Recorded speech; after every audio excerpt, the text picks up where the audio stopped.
Most likely everyone here is familiar with Stephen Covey's 7 Habits of Highly Effective People, principles that apply to organizations as well as to us as individuals. The title of the first chapter is Begin with the End in Mind, and indicating that if the end is vivid and personally authentic and stronger than one's image of the own current reality of what's going on, one will work without ceasing, devoting years to achieve that end. It's how our minds, it's how our hearts actually work. And another word for the phrase of end in mind, we call it vision. And in case of the Education Alliance, we have been building a shared vision on shared values and nurturing that vision since the inception in 2008. By its definition, a shared vision includes many perspectives, yours and others, so that collectively we make good decisions about our children growing up in healthy, educated, and prepared, and also not only prepared for career, but prepared for life. In this room today, you represent some 50 different organizations from our faith communities, business, healthcare, nonprofits, education, and government. My point is that we share values and vision that collectively make up the soul, the heartbeat of this great thing that we call the Education Alliance. Some of you in this room are no doubt probably familiar with a consulting firm out of Boston called FSG. It started a movement far outside of our immediate region that is called collective impact, where diverse organizations come together to solve complex social issues. Collective impact models address issues so huge and so complex that no one single organization can on its own affect real and lasting change. And that's where they come in. Well known in the world of philanthropy, FSG's influence is international via direct consultation webinars, on-site workshops, a website, and even blogs. Probably most don't know that FSG's has inspired and informed the work of the Alliance founders here in Waco and our staff almost from the very beginning. The collective impact model developed by FSG is used to address major complex worldwide issues and has been effectively bringing about large-scale change in other regions worthy of our attention today. In fact, 4 of our Alliance board members recently attended an FSG workshop down in San Antonio, and that occurred just 2 weeks ago. And the FSG presenter began by noting this, noting and differentiating between the work that is complicated and the work that is complex. For instance, planning a summit is an example of a very complicated work. It means recruiting and involving hundreds of people to develop concepts, identify and recruit leaders and market the information, collect some names and create writing for the program, plan and execute the logistics, food planning, on and on, for instance. Excuse me. It involves multiple organizations and resources, but essentially it is still only complicated. Here's the key difference between complicated work and complex. Complicated can be achieved and completed within a set time frame.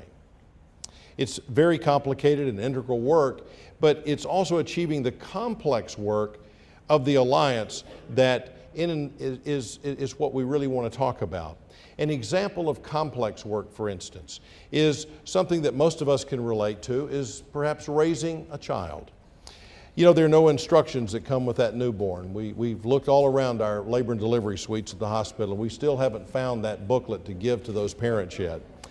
And only through parents' courageous and prolonged commitment, head, hand, and heart, work involving many relationships and organizations and organizational services that are assessed over the next 20, sometimes even to 30 years of that child's life, in rearing a child and leading that child toward success. Somewhere along the line, parents finally feel relatively confident that they're achieving their goal of rearing their child well. But parents also recognize they didn't do it alone. It took hundreds of friends, relatives, neighbors, school teachers, babysitters, other educators, scout leaders, doctors, Sunday school teachers, youth programs, youth directors, institutional services for their child to grow up whole and well prepared for adulthood. Now, that's complexity. That's complexity. Likewise, to achieve the greater Waco community's vision of rearing healthy, bright, and educated children requires long-term, complex work with diverse organizations coming together to realize the Alliance vision, thus reaching its end in mind. We can learn from this collective impact model for sure. In fact, FSG has identified factors in common among successful collective impact initiatives, and namely here they are. Excuse me. 1, a common agenda. 2, shared measurements. 3, mutually reinforcing activities. 4, continuous communication. And 5, a backbone organization to mobilize, coordinate, and facilitate the work. 5 things. And I'm going to repeat these 5 things, but as I do, I want you to put in mind the Education Alliance and kind of put us there for a report card. And how are we doing on these 5 things? First, a common agenda. Check. Measured and shared measurement. Check. And we're about to get better at that. Mutually reinforcing activities, such as a summit and many other things. Check. Continuous communication. If you're on this email listserv like I am, I would say we get a big check for continuous communication. And a backbone organization to mobilize, coordinate, and facilitate the work. And we're blessed with an awesome staff, an awesome board that comes together and I think puts a big check in that box as well. Some of the characteristics of collective impact models are there is no set of instructions, no clear roadmaps to follow, and most have no legal status or authority. And we fit into all those categories as well. You know, it's less than a command and control model, and it's more of a clear goal and emerging strategies approach.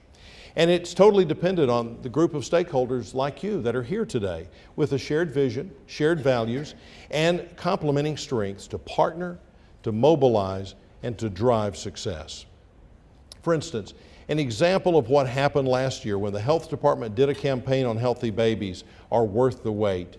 Our 2 hospitals got together with our OBGYN sections, and we immediately got on board, and we created rules in our hospital corridors that no longer can parents and doctors choose to induce babies earlier than 39 weeks, except for medical emergencies, of course. And what this is doing is one simple but very important thing. It is giving babies a better chance for health and brain development. The research proved it. We're following a best practice to make sure that we have healthier babies in our community. Last night we heard from Charlie Olson and Superintendent Bonnie Kane as they were recognized that Guama is another excellent classic example, and an unlikely one, by the way, of employer-educator partnership that is moving the community toward our shared vision of students prepared for career and life. And I'm going to have something just a little bit further to say about Guama. But how amazing it was to see our community resources move toward this strategy, embracing it from all sorts of corners of our community and stakeholders, and it just made so much sense. To stop and think what significant resources our community has on which to build and realize our vision, just consider with me for this very short list. Exceptional leadership in Baylor, MCC, TSTC, whose presidents meet together regularly. The highly capable leadership in area superintendents who also meet every month together, bonding all of these ISDs together, looking for things, getting behind and applauding things like Guama. Committed school boards, a city mayor and council who holds intergovernmental meetings, a capable city manager, a great county judge, a Waco Industrial Foundation who meets and oversees economic development and funding grants in the health field. There goes McLennan County Health District, collaborating with 3 outstanding healthcare systems. We're so blessed to have Providence, Hillcrest, Baylor, Scott and White, and our Family Health Center here in this community that create multiple access points for our community. 3 dedicated, highly capable foundation directors. Those 3 folks also meet every month. a strong, diverse economy driven by the Greater Waco Chamber's economic development teams with exceptional leadership in place. And then there are representatives from the sister chambers, such as the Syntax African American and the Syntax Hispanic chambers. The Waco Business League, a group of CEOs, the Downtown and River Development Corporations, and then so many of our wonderful not-for-profit leaders who meet regularly. The Hunger Coalition, Caritas, Pack of Hope, Habitat, Waco CDC, Neighborhood Works, Mission Waco. It just goes on and on. Numerous wonderful mentoring organizations championing kids, active and engaged congregations and synagogues in our community, and numerous cultural opportunities, including the Cultural Arts Fest for children and families, Waco Symphony's children concerts, McLennan County libraries with great programs for our children and parents, world-class Cameron Park Zoo, Mayborn Museum, Mammoth Site, Texas Ranger Museum, all the educational programs that go on top of that. Waco Transit's providing free transportation to Waco ISD students who can show their student IDs.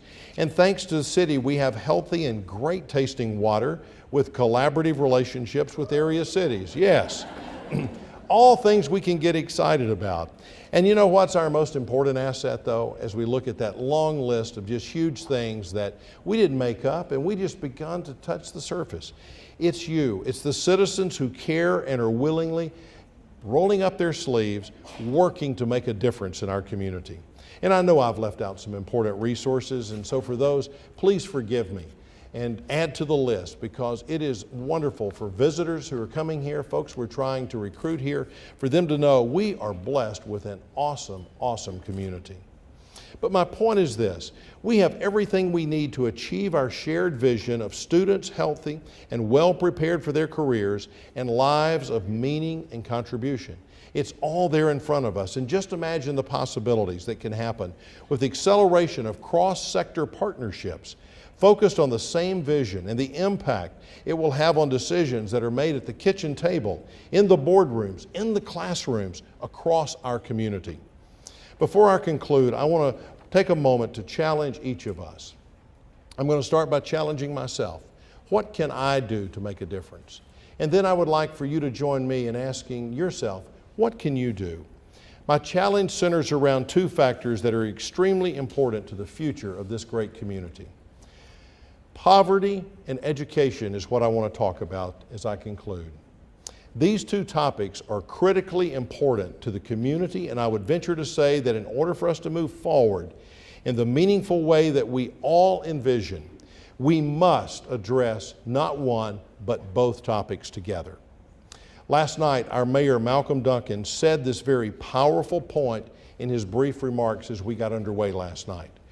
You can't have a prosperous city without an excellent education system.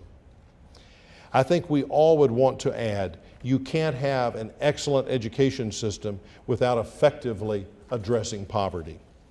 Last night, we also heard from George, our keynote speaker from the Upjohn Institute, a few statistics on poverty in Waco that he gave us, and we'll just again reflect on those. They may not be pretty, but I think it's important that we not leave here without knowing these numbers. Poverty rate, Waco, 28.7%. 28.7%. Unemployment for August, 6.1%. How can it be that more than a fourth of our community is living in poverty and only 6% are unemployed? How can that be? Why the gap? And I think it's important we dive down and drill down into this.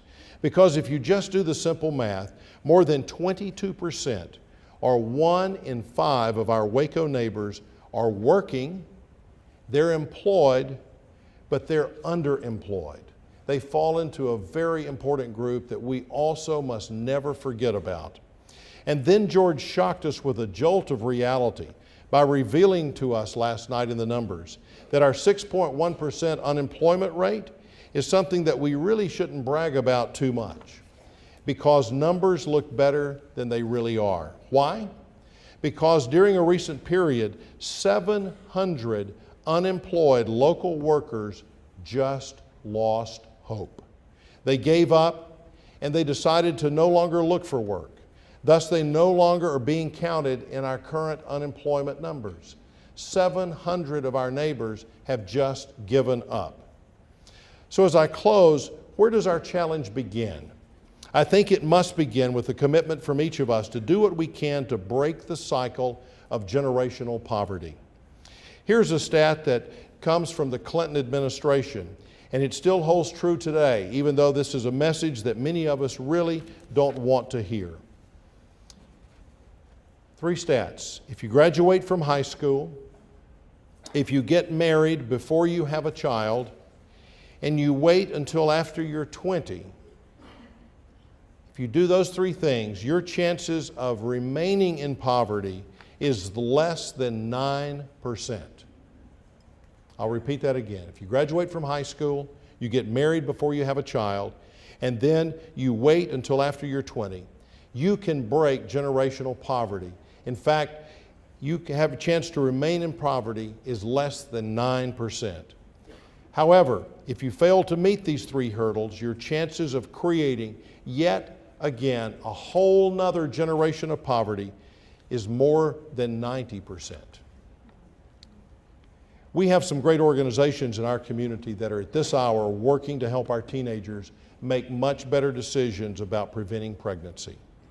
And that is a very, very important work. It's a part of the solution. But unfortunately, the problem is more complex than that, and it is not the only solution, and we can't stop there.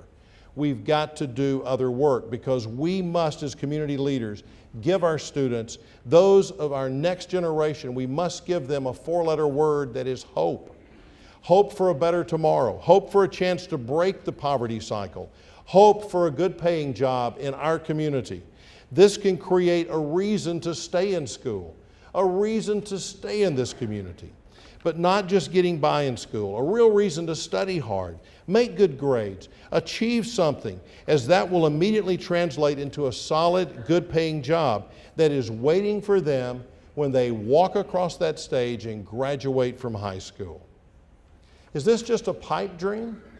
Not at all. As we learned last night when the 3rd annual Virginia Dupuy Partnership Excellence Award was presented to Waco Business League 2012 President Charlie Olson and Waco ISD Superintendent Bonnie Kane.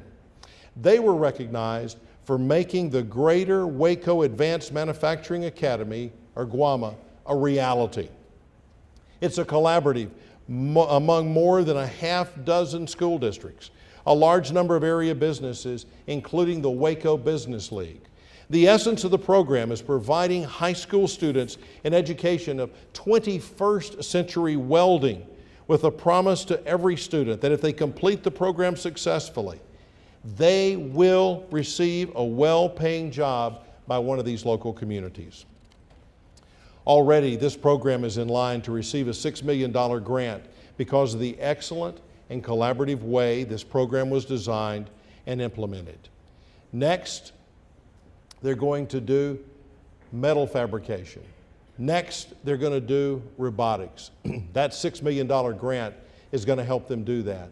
As you heard this morning, your challenge, and you heard last night, is to go out and find, we need 300 students to be in this program this fall to make sure we draw down all of that grant money.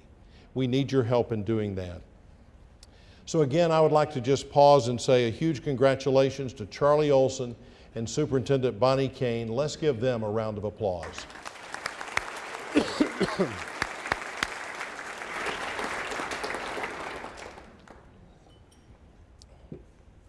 Already today, I am honored to report to you that Hillcrest Baptist Medical Center, Baylor Scott and White, Providence, and the Family Health Centers have already locked arms to work closely with Superintendent Kane to create yet another one of these great elements.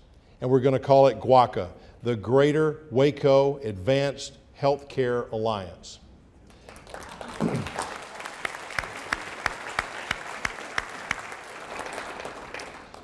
We teased the other day, if we call it GWACA, we got to find some moly to go with it, okay? But it's a good acronym. And we too, listen at this, we too are committing to regional students who successfully complete the program in needed areas such as certified nursing assistants, certified surgical scrub techs, medical coders, medical unit secretaries for hospital nursing units, phlebotomists, and many others, that they will have a job when they complete that program. That is amazing. And you know how we can do that? Because the education system is giving us the ability to dial up what we need. We just simply say, these are the jobs that we need. This unbelievable Waco unit is going to educate and provide these kids the training that they need, and then we're going to provide them a job when they graduate. That's our promise. In addition, we're going to be working closely with TSTC and MCC to help these students also perhaps get a jump start in high school on technical school and college programs such as biomedical techs, licensed physical therapy assistants, and nurses. What will be our commitment if they successfully complete that coursework? Once again, a solid paying job for them when they walk across that stage. Why do we believe in this concept? Because these programs are committed to not only teach the hard skills, but they're also teaching the soft skills, and that's the secret sauce in making this work. So you say, what are the soft skills, Glenn? These are the skills that teach you how to be a great employee. They teach you how to be a great team member. They teach you how to treat other people. These are very basic but very important elements, such as not only how to treat fellow team members in the workplace, but how important it is to show up for work each day, how important it is to show up on time. Why are these such collaboratives so important? First, as Charlie Olson said last night, no longer can education and business be two islands that just simply exist in a community and wave at each other. Secondly, this program can really make a difference. As we learned last night, and Akko showed us again this morning, here is a sobering statistic about our unemployment. Follow me here. In the age group of 16 to 24-year-olds, not counting students, this group of young adults make up 43% of our unemployment rate in this community. I'm going to say that again. Folks in this community who are between the ages of 16 and 24, not including students, they make up 43% of the total unemployed workforce in this community. We have a chance to begin making a difference with this population right now, and we can start impacting and curbing poverty in this community.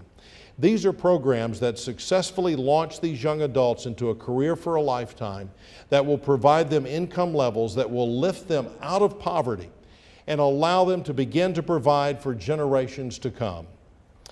And the third reason is because, as we heard last night, the Calvary is not coming over the hill to help us do this. Said another way, we just can't sit back and expect help to come from the feds or the state. Trust me, in healthcare, we've already learned that lesson. It's not happening. If we want things to change, it must begin with us. And you know what? Another point, we can't continue to go to our local foundations and the few wealthy families in this community and continue to hit them up for donations to make this work. That is not sustainable. That alone is not what needs to happen. We must have our local businesses involved at the table to make this work. So what more can you do? What more can Glenn do? Well, as you think about how you can make a greater difference, I want to share with you some reflective and personal thoughts that I've had over the previous weeks. I am convicted to personally do more, and I stand before you today and pledge that personally, of doing everything I can to make a difference to improve poverty in this community. So Glenn, how are you going to do that? Well, I look around and I feel like that I am a person that has been abundantly blessed. I am blessed to be a board member of the Waco Business League, a group of more than 100 local CEOs. I'm blessed to be a board member of the Greater Waco Chamber of Commerce, who cares about businesses and economic development in this community and in this region. And I'm also blessed to be the co-chair of this great Greater Waco Education Alliance. So I commit to you that I will personally and I will work tirelessly to look for every opportunity I can to bring these three awesome groups even closer together to make stamping out poverty in our community a consistent top priority. I am so excited about what we learned last night. I'm so excited about the Upjohn Institute and the work that they're doing on poverty. I am so thankful for Mayor Duncan. I am so thankful for City Manager Larry Groth, our city leaders, for investing in this group, bringing them to our community, and supporting this effort to help us better understand the dynamics between poverty and jobs, education in our community. Their study is going to be ready for us next spring. When it's released, I promise you that I will do everything I can to encourage all three of the three previous noted groups to take this important study, effectively use it to be a cornerstone and a springboard to do everything we can to provide great jobs, great opportunities, and break the cycle of generational poverty in our community. We may not be able to fix the world tomorrow, but we can begin to further improve Waco today. I encourage you to join me and so many others at the Education Alliance, the Waco Business League, the area chambers of commerce, our local leaders to do everything that we can to make this happen. We need your help to do this. But we can do more. We just have to keep the vision. As Akko challenged us this morning, we got to have the vision, we got to have the goal in mind, and we got to pay attention and support the emerging strategies and challenges that are unfolding in front of us, because that is the environment in which we're in. We have an opportunity today to begin this moment to do more. It's a privilege to speak to you this afternoon. You're an unbelievable audience. You're a great group of community educators and leaders. I am humbled to be before you today, and I thank you very, very much.